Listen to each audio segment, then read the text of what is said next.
Live షోకి తిరిగి స్వాగతం. ఏపీకి ప్రత్యేక హోదా మాత్రమే సంజీవని కాదన్న ఏపీ సీఎం చంద్రబాబు నాయుడు గారి వ్యాఖ్యల్ని సమర్థిస్తారా అంటే 20% మంది మాత్రమే అవునని 80% మంది కాదంటున్నారు. ఇక అతిథుల పరిచయం శ్రీ గుడిగి రుద్రరాజు గారు, కాంగ్రెస్ పార్టీ సీనియర్ నేత, శాసన మండలి మాజీ సభ్యులు, ఏపీ మెడికల్ ఇన్ఫ్రాస్ట్రక్చర్ కార్పొరేషన్ మాజీ చైర్మన్. శ్రీ అల్జాపూర్ శ్రీనివాస్ గారు, భారతీయ జనతా పార్టీ సీనియర్ నేత.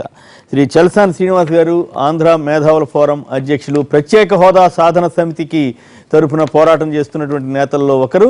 ముందుగా ఇక ఆంధ్రప్రదేశ్కి ప్రత్యేక హోదా విషయం దాదాపుగా ఖరారైందా, అయినా ఇంకొంచెం కాస్త మతలబుతోటి ఆ గందరగోళం కొనసాగిస్తున్నారా? ఒకప్పుడు 15 ఏళ్ళు ప్రత్యేక హోదా కావాలని డిమాండ్ చేసిన శ్రీ చంద్రబాబు నాయుడు గారు ఇప్పుడు అది సంజీవని, అది ఒక్కడే సంజీవని కాదు, అది ఇచ్చినా కూడా ఉపయోగం లేదు, మిగతావన్నీ ప్యాకేజీలు ఇవ్వకపోతే అని వాదిస్తున్నారు. మీకు ఏ పేరైతే మీకెందుకు, మేము సాయం చేస్తామని అరుణ్ జైట్లీ గారు అంటున్నారు. ప్రధాని మోడీ గారు నీతి ఆయోగ్లోకి ఆ అంశం పెట్టారని మరికొన్ని కథనాలు వచ్చాయి. సో ఈ నేపథ్యంలో మరి ప్యాకేజీ కూడా స్పష్టత ఇంకా రాలేదు, ఎప్పుడు ఇస్తారో తెలియదు. అయినప్పటికీ కూడా నిజంగానే ప్యాకేజీకి కానీ ఇతరత్ర సమస్యలపైన ఇవన్నీ సెంటిమెంట్గా మారిపోయిన తరుణంలో ఈ సమస్యని ఏ రకంగా ముందుకెళ్తారు, ఇది రాజకీయంగా ఎలాంటి పరిణామాలకు దారితీస్తుంది, మరి తెలుగుదేశం బీజేపీలు ఇబ్బంది పడే అవకాశం ఉంటుందా? వెంటనే విపక్ష నేత జగన్ స్పందించారు. చంద్రబాబు గారు మరోసారి మోసం చేశారని, బీజేపీ సహకరించలేదు, బీజేపీకు మాట తప్పిందని వ్యాఖ్యానించారు. సో ఈ పరిణామాలపై ముందుగా చల్సాని శ్రీనివాస్ గారు మాట్లాడతారు. ఒకటండి, అది సంజీవన ఇంకోట ఏదైనా అది పేరులో పక్కన పెట్టినా, ఇవాళ ఆబాల గోపాలం తీరసీమాంధ్ర ప్రాంతంలో కొత్త ఆంధ్రప్రదేశ్ రాష్ట్రంలో తప్పనిసరిగా ఈ కేంద్ర ప్రభుత్వం ఆ రోజు ఇచ్చిన హామీ ఏదైతే పార్లమెంట్లో ఉందో విస్పష్టంగా ప్రత్యేక తరగతి హోదాతో పాటు ఇన్సెంటివ్స్ కూడా కావాలని చెప్పి చాలా కేటగిరీలు ఉంది. టెక్నికల్గా బెటర్ జనంలో ఏమవుతుందంటే కొంతమంది నాయకులు టక్కుటమార గజకర గోకన్ ఇంద్రజాల మహేంద్రజాల విజయాలు చేసిన వాళ్ళు నిన్న చాలా విచిత్రంగా అనిపించింది. నిన్న ప్రెస్ కాన్ఫరెన్స్ ఎందుకని అంటున్నాను, ఎవరి ప్రెస్ కాన్ఫరెన్స్? అరుణ్ జైట్లీ గారిది చంద్రబాబు గారిది ఉమ్మడి ప్రెస్ కాన్ఫరెన్స్. అనర్గళంగా మాట్లాడే అరుణ్ జైట్లీ గారు మాట్లాడి వెళ్ళిపోయిన అరుణ్ జైట్లీ గారు అనర్గళంగా మాట్లాడే అరుణ్ జైట్లీ గారు 6 సార్లు తడబడ్డారా? 6 సార్లు. నేను ఫైనాన్స్ మినిస్టర్గా నివేదిస్తాను, ఆయన ఫైనాన్స్ మినిస్టర్ మళ్ళీ తరలించుకో మాట మార్చి మళ్ళీ ప్రధానమంత్రి కన్నా సరే పక్కన పెడదాం. అది సెకండ్ ఇష్యూ ఏమంటున్నానంటే అండి, if you are not able to convince better to confuse అని కొత్త రైలు ఉంది. ప్రత్యేక తరగతి హోదాతోనే ప్రపంచం అంతా దిగొస్తుంది నేను కూడా భావించట్లేదు, ప్రత్యేక తరగతి హోదాతో. కానీ ప్రత్యేక తరగతి హోదాతో పాటు ఉన్న ఇన్సెంటివ్స్ ఏదైతే ఉన్నాయో 100% దాంతో లింక్ అయి ఉన్న ఇన్సెంటివ్స్ ఈ రెండు గనక వచ్చి దాంతోపాటు మిగతా హామీలు ఇస్తే తప్ప ఈ మాత్రం ఆ నవ్య ఆంధ్రప్రదేశ్కి సంజీవన్ అనుకోండి, ప్రాణవాయువు అనుకోండి, ఏదైనా అనుకోండి, ఖచ్చితంగా చెప్తున్నాను. అది లేని పక్షంలో ఈడుస్తా ఈసురోమంటి బతుకులుంటే ఆ విధంగా నడవచ్చాము. కానీ అవి మాత్రం కనుక హామీలు అమలైతే తప్ప భావితరాలకి భవిష్యత్తు చాలా ఇబ్బందికరంగా ఉంటుంది. దాంట్లో నిరుదవంశం పాయింట్ 1. పాయింట్ నెంబర్ 2, నిన్న వారు మాట్లాడటం కూడా గౌరవనీయ ముఖ్యమంత్రి ఏమనుకున్నామంటే, ముఖ్యమంత్రి మాకు ఆంధ్రప్రదేశ్ ఇప్పుడు వారికి మా అందరికీ కూడా ముఖ్యమంత్రి తెలుగుదేశం పార్టీ అధ్యక్షుడిగా మేము చూడలేదు.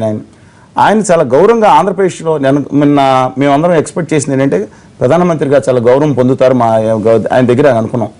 నిన్న వారు ఏం చెప్పారంటే ప్రధానమంత్రి గారికి జిల్లాకి 50 కోట్ల చొప్పున 350 కోట్లు ఇచ్చినందుకు ధన్యవాదాలు తెలిపారంట. ఫస్ట్ మాట మీరు రీప్లే చేయండి కావాలి అంటే ఒకప్పుడు రెక్కలు విరిచేసిన తప్పు మాట్లాడలేదు.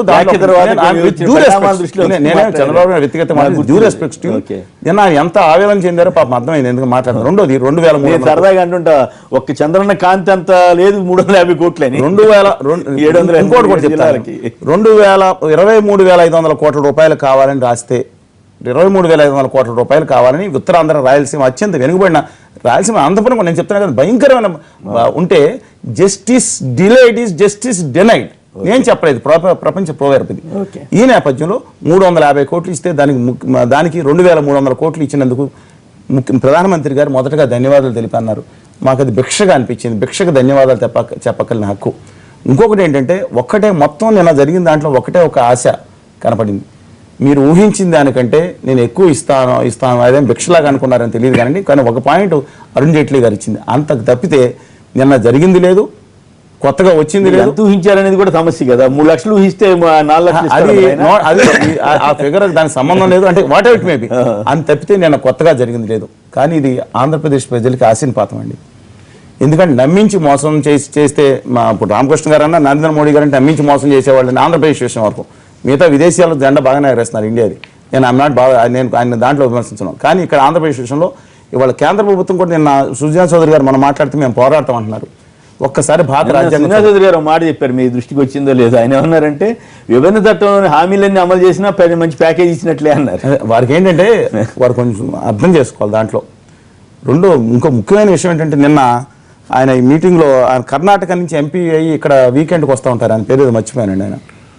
ఆయన ఎక్కువ ఆయనే మాట్లాడుతూ ఉంటారు. ఏది కర్ణాటక నుంచి ఎంపీ అయిన ఆయన. మీకు అంత కోపం అవుతుందా? కాదు, వెంకయ్యనాయుడు గారు. కాదు నిన్న ఇట్లా ఎందుకని అనకూడదండి? వ్యక్తిగతంగా దూషించానా? వ్యక్తిగతంగానే దూషించా కాదు, నాకు బాధగా ఉంది. అయితే మాత్రం అవునండి, బాధగా ఉంది. అది కాదు, ఆంధ్రప్రదేశ్ దిక్కు ఆయన చేయలేదు, ఆయన చేయలేదని చెప్పండి. ఆంధ్రప్రదేశ్ కి నేను తప్పలేదు, దిక్కు లేదనే వార్త బాధ కలగడం అనేది సహజం. నేను రాజకీయ సంబంధం లేదు నాకు. నేను కాదుగా. ఇప్పుడు ఏ మాట కావంటే వెంకయ్యనాయుడు గారు విజయవాడకి 1000 కోట్లు ఇచ్చారు, ఆ ఇష్యూస్ మీద ఏపీ తరఫున మాట్లాడుతున్నారు, దేనికదే మాట్లాడి. అయితే ఆ తాడేపల్లిగూడెంలో అట్లా అనుండాల్సింది కాదు, అది వేరే విషయం. మీరు మరీ అవమానించేలా కర్ణాటక నుంచి నేను తప్పితే దిక్కు లేదు దానికంటే ఇది అవమానకరం అండి. కొంచెం అవమానం. మనం అబ్సల్యూట్లీ పెద్ద ఆయన కదా, కొంచెం మర్యాద ఇద్దాం. గౌరవం ఉండొచ్చండి మీకు. వ్యక్తిగతంగా సామాన్యమైన ప్రజలు ఏమనుకుంటున్నారో నేను చెప్పాను. ఇంకో తప్ప దిక్కులేదని మాకు దిక్కులేదని భావన మీరు చెప్పండి, నేను చెప్తాను. నెక్స్ట్ థర్డ్ పాయింట్ ఏంటంటే ఇది భారతీయ జనతా పార్టీ తెలుగుదేశం పార్టీల సమిష్టి బాధ్యత. ఇవాళ ఆంధ్రప్రదేశ్ విషయంలో కూడా నేను ఏం చెప్తాను, మొన్న బంద్ ప్రకటించామండి. నేను ఎందుకు చెప్తున్నామంటే ప్రజల్లో బంద్ ప్రకటించింది సాధన సమితి మేమైనా, తర్వాత సిపిఐ మద్దతు ఇచ్చింది, కాంగ్రెస్ మద్దతు ఇచ్చింది, అక్కడ సిపిఎం అండ్ వైకాపా అప్పుడు మద్దతు ఇచ్చింది. ఇంకా ఆశ్చర్యం ఏంటంటే తెలుగుదేశం పార్టీలో నేతలు కూడా మద్దతు ఇచ్చారు. అదేంటి తెలుగుదేశం పార్టీ టీజీ వెంకటేష్ గారు తెలుగుదేశం పార్టీ ఏదో మీ ఫ్రెండ్ కాబట్టి ఇచ్చింటారు. లేదండి, శనక్కాయల అరుణ్ గారు గట్టిగా మేము పోరాడతామని చెప్పారు. మాజీ మంత్రి గారు ఉన్నారు, అనేక మంది ఉన్నారు. నేను అనేది ఏంటంటే అంటే ప్రజల్లో ఎంత స్పందన ఉందో, పార్లమెంట్ సమావేశాలు జరిగేటప్పుడు మనం వెళ్ళాలనే వాయిస్ ఎలా వచ్చిందో అద్భుతమైన స్పందన వచ్చింది. ఇవాళ అందుకని అనుకుంటా ఆ రోజు చంద్రబాబు గారు అన్నారు మీరు ప్రత్యేక తరగతి హోదాకు తప్పనిసరిగా కావాలన్నారు. ఇవాళ ఏం చేస్తున్నారంటే ఒక విషయం చెప్తాను. హిమాచల్ ప్రదేశ్కి ఇప్పుడున్న ప్యాకేజీ CRDA కావాలని కూడా అడిగారు ఆయన. నేను దయచేసి గౌరవ ముఖ్యమంత్రి గారికి మీ ద్వారా తెలియజేస్తా ఉన్నాను. హిమాచల్ ప్రదేశ్కి ప్రత్యేక తరగతి హోదా ఉంది, కానీ ఇన్సెంటివ్స్ 2003 నుంచి 2013 వరకు ఇచ్చారు. ఒక సంవత్సరం ఎక్స్టెండ్ చేసి 2014 తీశారు. యాక్చువల్గా ఇవాళ స్పెషల్ కేటగిరీ స్టేటస్లో ఉన్న అదర్ ఇన్సెంటివ్స్ ఏమన్నాయి కేవలం ఈశాన్య రాష్ట్రాలకు, జమ్మూ కాశ్మీర్ కానీ ఉన్నాయి. ఒకసారి చేయాలి. ఇంకా ఆలస్యం అయితే మాత్రం ప్రజలు ఊరుకునే పరిస్థితులు లేదండి. తదుపరి కార్యాచరణ మీద కూడా మేము రేపు సమావేశమై వారి పార్టీని అందరి పార్టీలు కూడా పిలిచి ఉమ్మడిగా పోరాడుతున్న ఉమ్మడిగా పోరాటం అనేది చాలా important. I'm requesting honourable chief minister మిగతా అందరినీ కూడా ఏది అఖిల పక్షాన్ని తీసుకెళ్ళండి. మీకు ఇంతవరకు వెయిట్ చేశారు, అన్ని పక్షాలను తీసుకెళ్లి ఆయన వచ్చిన తర్వాత అఖిల పక్షం వెళ్తే ఏం జరగలేదు కాబట్టి నేను డ్యూ రెస్పెక్ట్ చెప్తున్నా. నర్సాపురం నుంచి ప్రసాద్ గారు లైన్ లో ఉన్నారు. నర్సాపురం ప్రసాద్ గారు నమస్కారం, మాట్లాడండి. ఇది సంజీవనా కాదా, మీరేమనుకుంటున్నారు? అక్కడ ఉన్న వాళ్ళందరికీ కూడా నమస్తే అండి, గుడ్ మార్నింగ్. మాట్లాడండి ప్లీజ్. సార్, SMS పోల్ మీద ఒక మాట సార్. అక్కడ చంద్రబాబు నాయుడు గారు హోదానే కాదు, హోదాతో పాటు కూడా మిగతావి కూడా వస్తే బాగుంది అంటారు. అది 100% మనం దానికి ఏకీభవించాలండి. బట్ అది ఎంతవరకు ఇస్తారు ఏందనేది మాత్రం మరి అది బీజేపీ గవర్నమెంట్ చేతిలోనే ఉంది. కాదండి, ఇక్కడ కన్నా లక్ష్మీనారాయణ గారు, పురంధరేశ్వరి గారు, ఇంకా పెద్ద పెద్ద కావూరు సాంబశివరావు గారు, ఇట్లాంటి బీజేపీ నాయకులందరూ కూడా బాగా పోరాడాలండి. ఓహో, ఇప్పుడు మీ గాళ్ళతో అవసరం వచ్చిందా? తెలివిగా చెబుతున్నారే మీరు ప్రసాద్ గారు. మాజీ కాంగ్రెస్ నాయకులు బాగా తెలివిగా చెబుతున్నారు ప్రసాద్ గారు. ఓకే, గజ్వేల్ నుంచి వెంకటేష్ గారు లైన్లో ఉన్నారు. వెంకటేష్ గారు నమస్కారం, మాట్లాడండి. నమస్కారం సార్. నమస్కారం, మాట్లాడండి. చంద్రబాబు గారు ఏమంటారు? మోడీ అని చెప్పారు కదా, ఏది మాట్లాడండి. చంద్రబాబు నాయుడు గారు ఏంటంటే ఆవేశపడొద్దని ఆలోచనతో కొంచెం మోసతో చేస్తుంటారు. అక్కడ ఉన్న మేధావులు కూడా అర్థం చేసుకోవాలి. చంద్రబాబు నాయుడు చాలా అర్థం చేసుకోవాలి. ఇప్పుడు కొట్టార్థం మాత్రం ఏమీ రాదు. ఓకే, మీరు గజ్వేల్లో ఉన్న మీరు అర్థం చేసుకున్నారు, కానీ చలసాని శ్రీనివాస్ గారు అర్థం చేసుకోవట్లేదు అంటారు. జిల్లాకి ఇస్తే బాధగా ఉందండి. ఏనండి? Right. చంద్రబాబు నాయుడు గారు 23,500 కోట్లు అడిగారు. నా బాధ్యత కాదు, మీ ద్వారా ప్రజలకు తెలియజేస్తున్నా.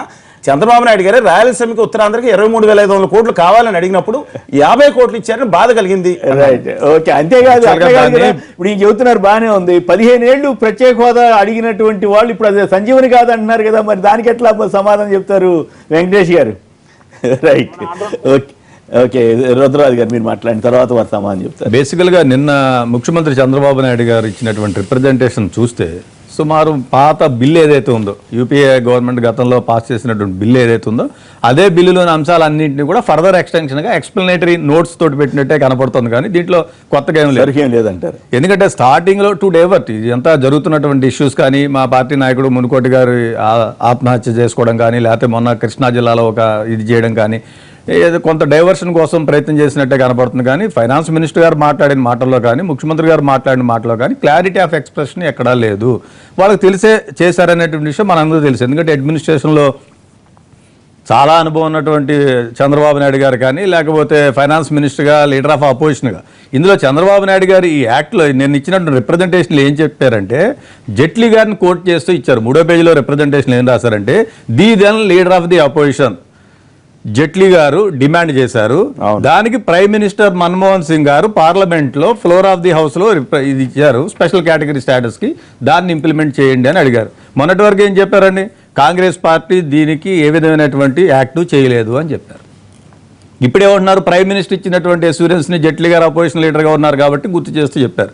రెండోది ఇంకొక విషయం ఏం చెప్పారంటే, ప్రధానమంత్రిగా మన్మోహన్ సింగ్ గారు ఉన్నప్పుడు జరిగినటువంటి ఏదైతే డిస్కషన్స్ అవి ఉన్నాయో దానికి ఫర్దర్ ఎక్స్టెన్షన్ కానీ, ఇప్పుడు ఇందాక మేధావుల సంఘం కన్వీనర్ గారు చెప్పారు, జిల్లాకి 50 కోట్లు ఇచ్చారు, జిల్లాకి 300 కోట్లు రికమెండ్ చేసింది, యాక్ట్లో పెట్టారు. జిల్లాకు 300 కోట్లు ఇవ్వాలని 1, 2, 3, 4 దాకా ఏ నుంచి జే వరకు రకరకాల క్లాజెస్ వీరు పెట్టడం జరిగింది. వాటిలన్నిటికీ మళ్ళీ సబ్ హెడ్డింగ్స్ పెట్టి నీట్గా చక్కగా ఒక మంచి పేజ్ మేకప్ చేసి రిప్రజెంటేషన్ ఇచ్చారో తప్పించి ఆయనకి అన్నీ తెలుసు ఎట్టి పరిస్థితుల్లో ఇది రాదు అని. ఎందుకంటే జైట్లీ గారు మాట్లాడినప్పుడు చెప్పారు, whatever the form may be, ఇది కానీ అది కానీ ఎవ్రీథింగ్ కన్వర్షన్ అయ్యి క్యాష్లోకి రావాల్సిందే. Either it may be special category status or incentives, ఏదైనప్పటికీ కూడా అల్టిమేట్గా ట్రాన్స్ఫార్మ్ కావాలి కాదు కదా. ఇదే జనం నమ్మకం ఏంటంటే ఈ ప్యాకేజ్ అంటే డబ్బులు కొద్దిగా అదే స్టేటస్ అంటే అది హక్కుగా మారుతుంది. అదేనండి ఆయన అన్నది. ఫైనాన్స్ మినిస్టర్ గారు ఏమన్నారు, అల్టిమేట్ గా అది కానీ ఇది కానీ మనీలోకి ట్రాన్స్ఫార్మ్ కావాలి. అదే అందుకని ఆయన్నే కోట్ చేసి ఈయన కూడా ఏం తెలివిగా ఏం చేశారు, చంద్రబాబు నాయుడు గారు అప్పుడు లీడర్ ఆఫ్ ది అపోజిషన్, దీని లీడర్ ఆఫ్ ది అపోజిషన్ అని ఈయన పెట్టడం జరిగింది. కానీ భారతీయ జనతా పార్టీ, తెలుగుదేశం వీళ్ళిద్దరూ రాష్ట్రంలో జరిగినటువంటి అన్ని బహిరంగ సభల్లోనూ కామన్ ఎజెండాతో పోటీ చేశారు. భారతీయ జనతా పార్టీ అయితే ఒక 2-3 అడుగులు ముందుకేసి దాన్ని వాళ్ళ ఎన్నికల మేనిఫెస్టోలో పెట్టారు. దీని అన్నిటి చేయడం జరిగింది. ప్రజలు కోరుకునేది ఈవేళ కాంగ్రెస్ పార్టీ ఆ వేళ యూపీఏలో ఏదైతే పెట్టిందో దాన్ని హక్కు రూపంలో ఇవ్వాలని మేము కోరుకుంటున్నాం. తప్పనిసరిగా special category, nothing less than special category status, దానికి తప్పించి ఈవేళ మిగిలినవన్నీ కూడా చంద్రబాబు గారు సంజీవిని కాదని అంటున్నారు కదా. కాదండి, మిగిలినవన్నీ కూడా మరి ఎందుకు సంజీవిని కాదన్నప్పుడు ఎందుకు రాశారైనా రిప్రజెంటేషన్లో ఎందుకు రాశారు? దీనికి సంబంధించి మీ ఆందోళన, మీ గొడవ, మా ఆందోళన ఏంటండి, రాష్ట్రాన్ని నడిపించవలసిన వారు ప్రజలు ఆయనకి మ్యాండేట్ ఇచ్చారు, చెప్పుకున్నారాయన, నాకు ప్రజలు మ్యాండేట్ ఇచ్చారు, నేను కలిసి పోటీ చేశాము, దాని వల్ల ఇది ఇచ్చారని చెప్పి ఆయన రిప్రజెంటేషన్ లో రాసుకున్నారు. స్టార్టింగ్ పేజీ దగ్గర నుంచి ఎండింగ్ పేజీ వరకు. విభజన మేము కోరుకోలేదని కూడా వారు అంటున్నారు. విభజన కోరుకోవడం ఏంటండి, 2 ఉత్తరాలు ఇచ్చి దీంట్లో విభజన కోరుకోవడం వేరంటే వాళ్ళ పరిస్థితి అట్లా అయిపోయింది లేదండి. ఈ నాయకులు కూడా అట్లా చేశారు. మీ అధిష్టానం నిర్ణయం తీసుకుంటే మేమంతా వ్యతిరేకం, మీరంతా గందరగోళం చేశారు కదా. అన్ని పార్టీలు అట్లాగే చేశారు. కానీ జాతీయ పార్టీగా కాంగ్రెస్ పార్టీ ఒక నిర్ణయం తీసుకున్న తర్వాత, వర్కింగ్ కమిటీ నిర్ణయం తీసుకున్న తర్వాత తప్పనిసరిగా ఆబ్లిగేటరీ, తప్పదు. అదేవిధంగా తెలుగుదేశం పార్టీ ఇప్పుడు మేము డిమాండ్ చేసేది స్పెషల్ కేటగిరీ స్టేటస్కి తప్పించి, ఎందుకంటే ఇప్పుడు ఒక 9-10 అంశాలు ఉన్నాయి, రకరకాల క్లాసెస్ ఉన్నాయి. సెక్షన్ 42 దగ్గర నుంచి 9th షెడ్యూల్ కానీ, 10th షెడ్యూల్ కానీ, 13th షెడ్యూల్ కానీ రకరకాల షెడ్యూల్స్ ఉన్నాయి యాక్ట్లో. వాటి ఇంప్లిమెంటేషన్ జరగలేదు. 1.5 years దాటిపోయింది ఇప్పటి వరకు. దాంట్లో ఎక్కడ చిత్తశుద్ధి లేదు. All India institute of medical sciences కానీ, ఎడ్యుకేషన్ ఇన్స్టిట్యూషన్ కానీ ఇవన్నీ కూడా రాకపోవడం. 123 సంవత్సరాలు ఇంకా రావాలి మనకి. కానీ దాని మీద కూడా ఇప్పటి వరకు ఏం కృషి జరగలేదు. ఏంటంటే పాత సైక్లో స్టైల్ లిస్ట్ తీయడం కంప్లీట్లో ఉన్నది, మళ్ళీ ఒకసారి పట్టుకుని వెళ్ళడం, నలుగురు ముఖ్యమంత్రులకి తీసుకురావడం, ప్రధానమంత్రి గారిని అడగడం, 1:45 నిమిషాలు మాట్లాడినటువంటి పెద్ద మనిషి 13 పేజీల్లో జిస్టే లేదు ఆయన ఇచ్చినటువంటి రిప్రజెంటేషన్ లో. దీన్ని వాస్తవపత్రంగా నేను చూపిస్తే ప్రజలు నవ్వుకుంటారు, చంద్రబాబు నాయుడు గారా ఇటువంటి రిప్రజెంటేషన్ రాసిందని చెప్పి. ఎందుకంటే ఫస్ట్ లీడ్ లో ఏమో స్పెషల్ స్టేటస్ అని రాశారు, కేటగిరీ స్టేటస్ అనేది ఎక్కడ రాయలేదు, కేటగిరీ గురించి మాట్లాడలేదు. దాని తర్వాత కేటగిరీ స్టేటస్ వరకు విల్ఫుల్ గా ఆయన కావాలని చెప్పి రాష్ట్ర ప్రజల్ని తప్పుదో పట్టించడం కోసం ఈ విధంగా నరసింహారెడ్డి గారు ప్రకాశం జిల్లా నుంచి. నరసింహారెడ్డి గారు నమస్కారం, మాట్లాడండి, మీరేమంటారు? నరసింహారెడ్డి గారు మాట్లాడండి.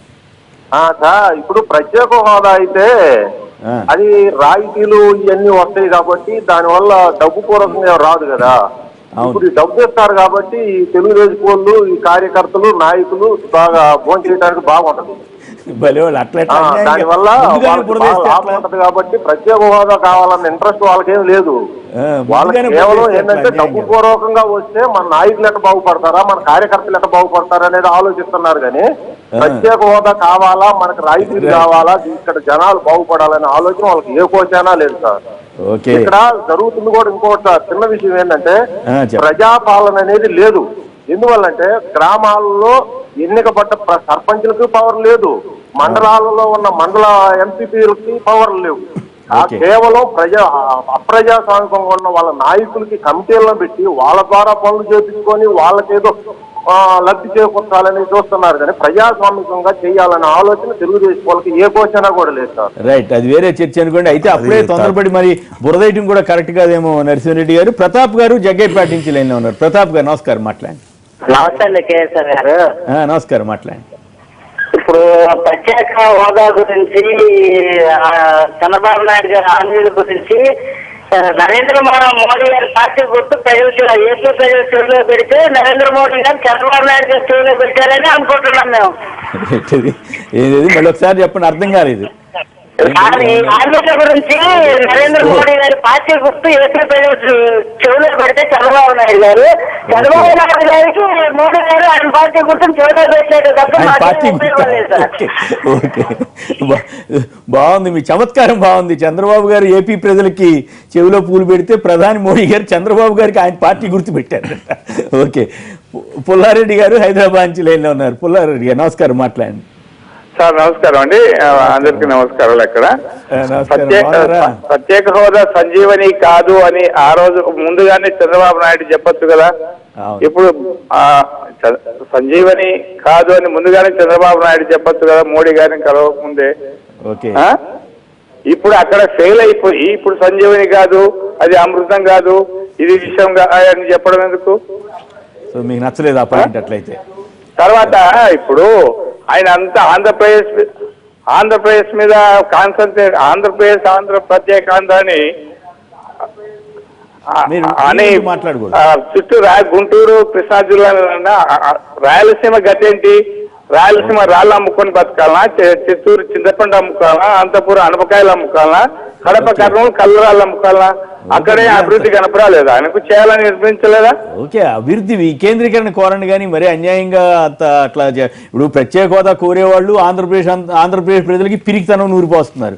అట్లాగే రాజకీయ పార్టీలు ఎంత వేలైతే అంత మోసం చేయడానికి ప్రయత్నాలు చేస్తున్నాయి. దురదృష్టం ఏంటంటే ఏపీలో ఒక నిజాయితీతో, ఒక నిబద్ధతతోటి జనాన్ని ముందు తీసుకెళ్లే పరిస్థితి లేకుండా పోవటం అనేది ఓ దురదృష్టకరమైన వాతావరణం. శ్రీనివాస్ గారు చెప్పండి, మీ అంతా 10 ఏళ్ళు ఇస్తాం, అది ఇస్తాం, ఇది ఇస్తాం అని చెప్పి చివరికి ఇట్లా చేసి అరుణ్ జైట్లీ గారు ఆ రోజు అంత గందరగోళం చేసిన ఆయన ఇవాళ ఇట్లా మాట్లాడుతున్నాడు. ఏమి కదా ఇది? విలువలు లేని రాజకీయాలు కాదా?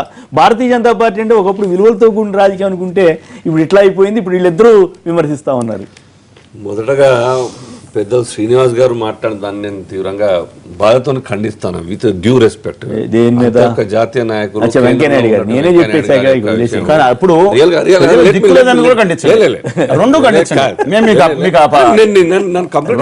మాట్లాడతా కదా.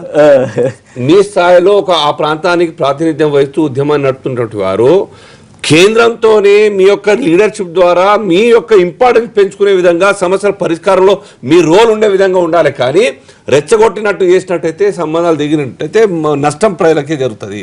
నాయకుడి కారణంగా ప్రజలకు నష్టం జరగదు. అట్లని మీరు తప్పు చేసిన నాయకత్వం తప్పు చేసినా కేంద్రం అన్నది బాధ్యతను వ్యవహరించి ఆ ప్రజలకు న్యాయం చేసే ఆలోచన ఉన్నది. ఆయన అన్న మాట కరెక్టా లేదా చెప్పండి. మీకు నేను కాదంటలేదు, ప్రజలకి దిక్కు లేదన్న మాట ఆయన అంటే ఆ మాట లేదు, ఆ మాట ప్రజలకు దిక్కు లేదని కదా కాంగ్రెస్ నాయకుల్ని దృష్టిలో పెట్టుకుని అన్నారు. కాంగ్రెస్ నాయకులు దృష్టిలో పెట్టుకుని ఎలా అంటారండి? ఆయన 10 సంవత్సరాలు కావాలని అడిగారు, 5 కాదు 10 బిల్లు నా వల్ల పాస్ అయింది అన్నారు. ఏమో కాదు, సుష్మా స్వరాజ్ గారేమో పెద్దమ్మ కాదు చిన్నమ్మని గుర్తు పెట్టుకోమన్నారు. ఇన్ని జరిగిన తర్వాత కాంగ్రెస్ నాయకులకి ఏం సంబంధం అండి? ఈ వేళ ఇచ్చినటువంటి చేయమనండి. ప్రధానమంత్రి నరేంద్ర మోడీ గారిని కానీ మీ జైట్లీ గారిని కానీ దమ్ము ధైర్యం ఉంటే మీరు మేనిఫెస్టో పెట్టిన అంశాన్ని ఇంప్లిమెంట్ చేయమనండి. ఇంప్లిమెంట్ చేయమనండి మీకు దమ్ము ధైర్యం ఉంటే. ఆ కాలర్ నరసింహారెడ్డి గారు ఒక క్వశ్చన్ రేజ్ చేసినారు. ఆ కర్నూలు అనేక రకాలుగా మాట్లాడిన పుల్లారెడ్డి గారు మాట్లాడినారు. నేను ఒకటే ఆంధ్రప్రదేశ్ విభజన కాలేదు అనుకుందాం. ఇంతకాలంగా ఆ ప్రాంతాన్ని మొత్తం కూడా పాలించేది కాంగ్రెస్ పార్టీ, ఎక్కువ కాలం పాలింది కాంగ్రెస్ పార్టీ కదా. అవకాశం లేదు కాబట్టి అవకాశం లేదు కాబట్టి సరే మీకే అవకాశం ఇచ్చిన ప్రజలు, మీకే మ్యాండేట్ ఇచ్చినారు. ఆ ప్రాంతాన్ని ఎందుకు ఎన్ఐటి చేయలేదు? ఎందుకు మిగతా ప్రాంతాలను డెవలప్ చేయలేదు? ఎందుకు జాతీయ సంస్థలు అడిషనల్ గా రాలేదు? దేశం మొత్తంలో అప్పటిదాకా 41 ఎన్ఐటీలు ఉంటే 42 ఇప్పుడు తాడేపల్లిగూడెం ఎందుకు రావాలి? కాంగ్రెస్ హయాంలో ఆ యొక్క సంస్థలు ఎందుకు రాలేదు?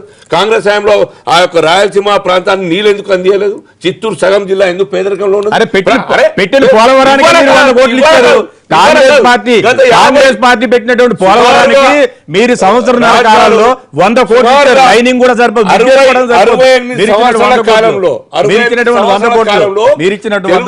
పాలించి 9+ కాలం తప్ప మిగతా 17 ఎన్టీ రామారావు ఈ 17 సంవత్సరాలు అంటే ఈ ప్రాంతం కాలం తప్ప అయిపోయింది కాదండి. మీరేం చేస్తారు చెప్పండి? గతం కాదండి, మీరేం చేయగలుగుతారు? ఆ ప్రాంత పేదరికంకు, ఆ ప్రాంత డెవలప్మెంట్ లేని కారణానికి లేని మీరే కారకులు. మీరు చెప్తారా? 15 మాసాలైందే.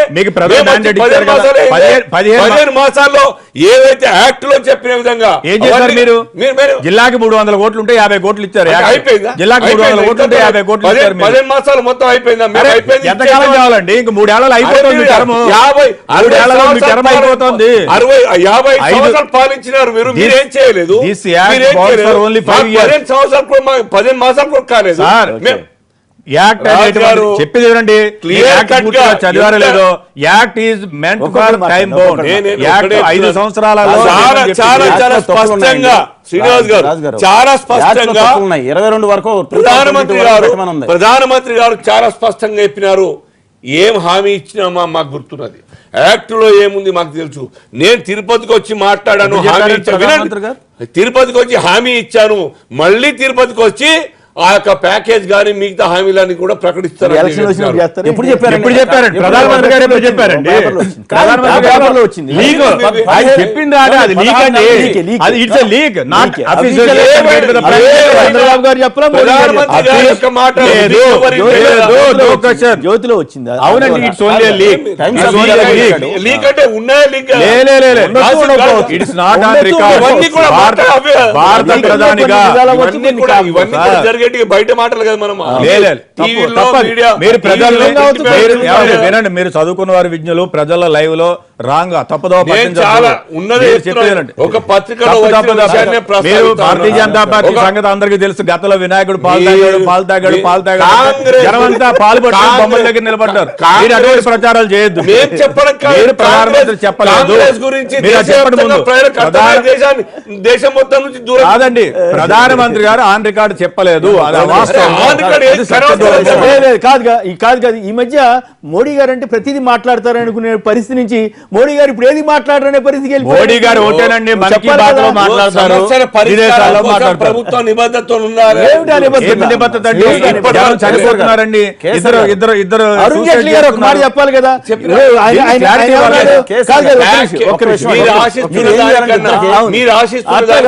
మీరు మేమేం ఆశించామని అని అడిగాడు ఆయన. ప్రభుత్వం 3 లక్షల కోట్లు అడిగారు, ఇస్తారా? 3 లక్షల కోట్లు మించి ఇస్తారా? రాజధాని నిర్మాణం కోసం 3 లక్షలు 4 లక్షలు లేకుంటే ఇంకో దానికో విభజన తర్వాత ఆ ప్రాంత ప్రజలకు ఒక్క నిమిషం. నైతికంగా వెంకయ్య నాయుడు గారికి కానీ అరుణ్ జైట్లీ గారికి కానీ ఒక బాధ్యత ఉంది. మేమిద్దరమే సాధించాం ప్రత్యేక హోదా అన్నారు. ఇప్పుడు మీ వాళ్ళు ఎందుకు సాధించలేకపోతున్నారు కూడా చెప్పాలన్న నైతిక బాధ్యత లేదా? చాలా క్లారిటీగా దాంట్లో అన్ని పత్రికలు రాసినాయండి. టెక్నికల్ రీజన్స్ కారణంగా అంటే మోసం చేసినట్లా? అంటే వీళ్ళు అరుణ్ జైట్లీ గారు అప్పటికే కేంద్ర మంత్రి చేశాడు కదా, వెంకయ్యనాయుడు గారు కేంద్ర మంత్రి చేశారు.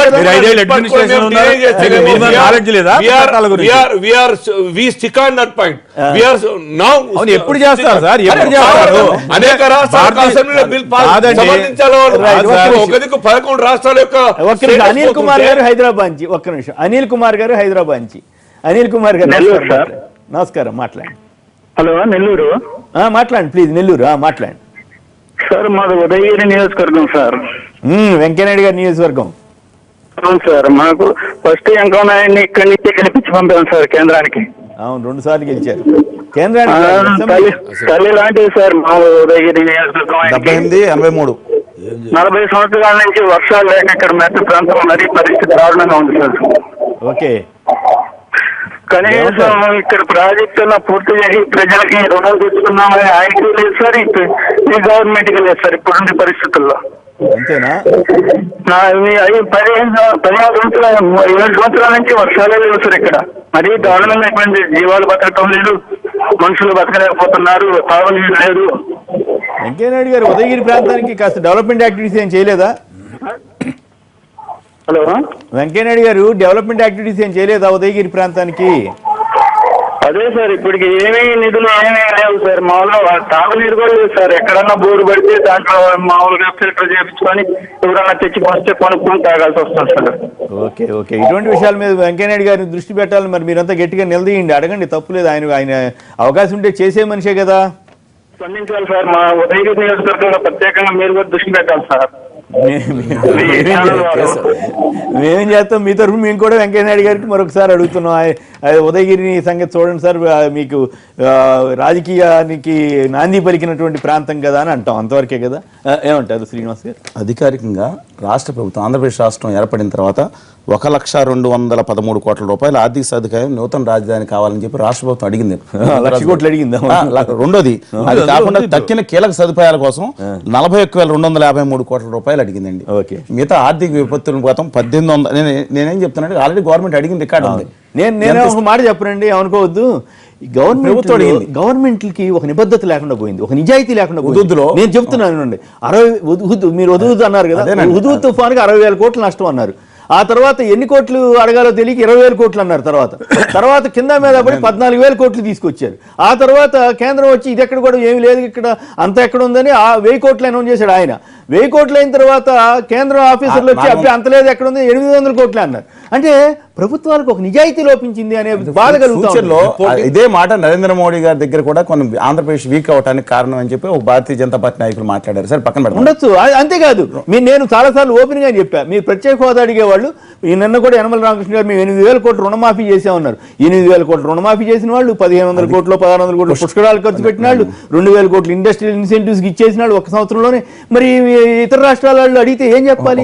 అంటే ప్రభుత్వాల్లో ఒక పద్ధతి లేకుండా ప్రజల్లో రెచ్చగొట్టడం, ధైర్యాన్ని ఇవ్వకుండా పిరిగితనం నూరిపోయటం, జనాన్ని వీళ్ళు ఎలక్షన్లో మోసం చేయడం కాకుండా దైనందిన జీవితంలో కూడా మోసం చేసే ప్రక్రియలోకి రాజకీయ నాయకులు వెళ్ళడం అనేది ఒక దురదృష్టకరం.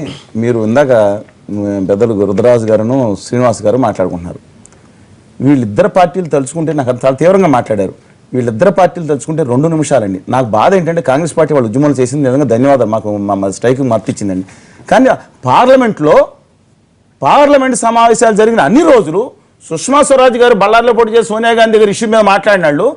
ఒక్క 2 రోజులు ఆంధ్రలో జీవనాడి గారు మేము భావిస్తున్నాం, ఆయన కూడా జీవనాడి అన్నారు కదా, ఏదన్నా జీవనాడిగా భావిస్తున్న ప్రత్యేక తరగతి హోదా ఇతర హామీల అమలు కోసం ఎందుకు చేయలేదు? బ్రహ్మాండంగా చేసి అంతకుముందు సెషన్ లో మీరు ఫాలో అయ్యి ఉండకపోవచ్చు. నేను వెళ్ళానండి,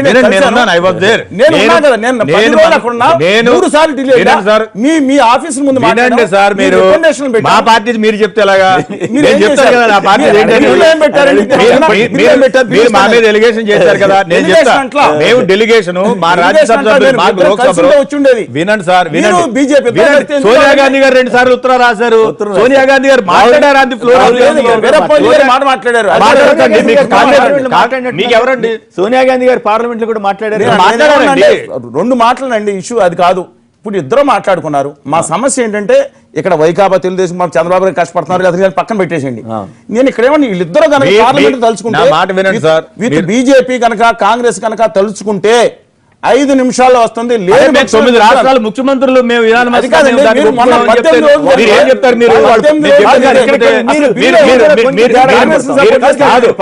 కావాలని చెప్పి డెలిగేషన్ పెట్టాలంటే పెట్టండి. సుష్మా స్వరాజ్ ఉంటే ఏంటి పోతే ఏంటండి మాకు? అరే మీరు వినండి, నేను చెప్పింది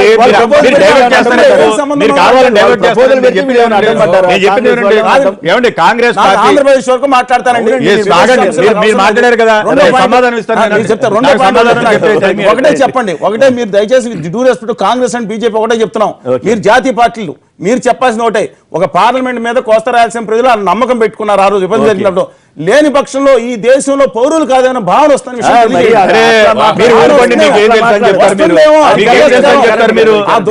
తెలియజేయండి. కాంగ్రెస్ అధ్యక్షుడు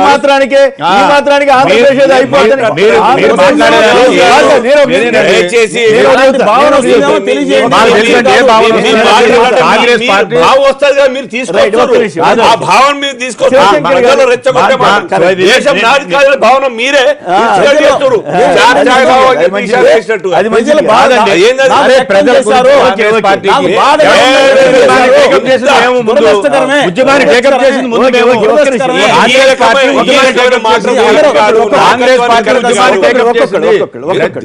ప్రజల్లో నాది కాదని భావన తీసుకొచ్చారు.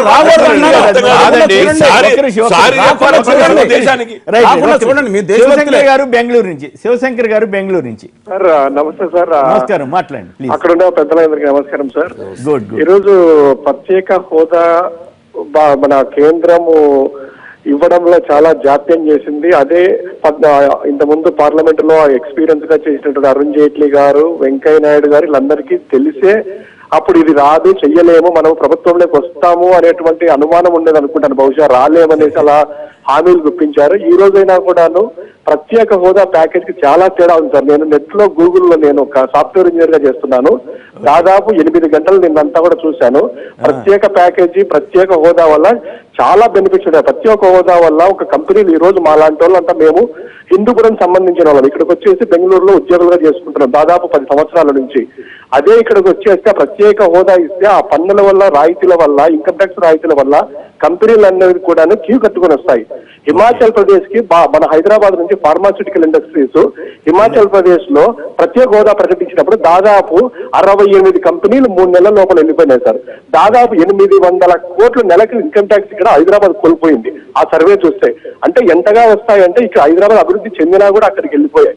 సో ఆ విధంగా మనకు ఆంధ్రప్రదేశ్ కి చాలా వస్తాయి. మా లాంటి వాళ్ళం బెంగళూరు, నేను నోయిడాలో తిరిగాను, గుజరాత్ లో ఇక్కడ తిరగాల్సిన అవసరం లేదు. మా రాష్ట్రానికి మేము వచ్చేసి మా అనంతపురం జిల్లాలో మనం అభివృద్ధి చెందాడు. ఇంకోటి ఏంటంటే ఇక్కడ మాట్లాడే వాళ్ళు మన చలసాని శ్రీనివాసరావు గారు మాట్లాడుతున్నారు. పాపం చంద్రబాబు నాయుడు 23,000 కోట్లు బుందేల్ఖండ్ ప్యాకేజ్ ప్రయత్నం చేశారు, కానీ అక్కడ 350 కోట్లు ఇచ్చారు వాళ్ళు అంటున్నారు. సార్ మీరు మాట్లాడింది పాపం చంద్రబాబు నాయుడు చేసింది కాదు సార్, మీరు మేధావులు అంటున్నారు. మాకంతా గౌరవం ఉంది. మీరంటే ఇంతకుముందు కూడా మేము కలిసాము మిమ్మల్ని ఒకసారి హైదరాబాద్ లో ప్రత్యేక హోదా ప్రత్యేక ఆంధ్ర ఉద్యమంలో కలిసాము. మీకు గౌరవం ఉంది. మీరు ప్రత్యక్షంగా పోరాడండి సార్ చంద్రబాబు నాయుడు మీద. మీరు ఏదో తెలుగుదేశం మేధావుల ముసుగులో వచ్చినటువంటి తెలుగుదేశం కార్యకర్తలాగా మాట్లాడుతున్నారు. అది వద్దు సార్. మేము ఎంత మన శివాజీ గారు మాట్లాడారు, ఆయనతో పాటు మేము వస్తాము. బీజేపీ నాయకులు కూడా ఉన్నారు, కాంగ్రెస్ వాళ్ళు. మీరు ఒకరి మీద ఒకరు మాట్లాడుకోవచ్చు సార్. అట్లా మాట్లాడుకోకుండా రాజకీయం ఎట్లా నడుస్తుంది మిత్రమా? ఇప్పుడు మన లక్ష్యం వేరుగా ఉంటుంది. వాళ్ళ ఆశయాలు, వాళ్ళ లక్ష్యాలు, వాళ్ళ రాజకీయాలు లేకుండా ఉండవు. కానీ అల్టిమేట్ గా ప్రజలందరికీ మేలు జరగాలని కోరుకుందాం. ఏదేమైనా ఒకటి, ఇది మరింత లోతైన చర్చలోకి వెళ్ళడానికి ముందుగా ఏపీకి ప్రత్యేక హోదా మాత్రమే సంజీవిని కాదన్న ఏపీ సీఎం చంద్రబాబు నాయుడు గారి వ్యాఖ్యలను సమర్థిస్తారా అంటే 10% మంది మాత్రమే అవునని 90% మంది కాదన్నారు. ఇప్పుడు చిన్న విరామం తర్వాత లైవ్ షో కొనసాగుతుంది.